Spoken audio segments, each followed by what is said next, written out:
जी प्यारे भाइयों, एक गांव में एक छोटा सा बच्चा जब भी बाहर निकलता तो वो गांव के बाहर देखता कि एक बूढ़ा शख्स पौधे लगा रहा है और वो चुपचाप उसके पास से गुजर जाता।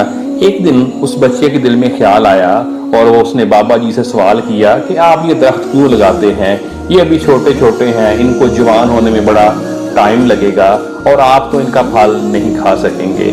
तो वो बुजुर्गों ने बड़ा ही खूबसूरत जवाब दिया जो आपके साथ शेयर करना बड़ा जरूरी है। तो उस बुजुर्ग ने मुस्कुराते हुए बच्चे को जवाब दिया कि आज ये जो कद आवर फलों के दरख्त खड़े हैं और मैं इनका फल खाता हूँ, ये दरख्त मेरे बाप दादा ने लगाए थे और आज मैं इनका फल खा रहा हूँ। मैं भी इसीलिए दरख्त लगा रहा हूँ कि मेरी आने वाली नस्लें इनका फल खाएं और मुझे याद करें और मेरे लिए दुआ करें। अपनी आने वाली नस्लों के लिए कुछ ऐसा करके जाएं कि बाद में वो उनका फल खा सकें, आपके लिए दुआ कर सकें और आपको याद रखें। अपना बहुत सा ख्याल रखिएगा।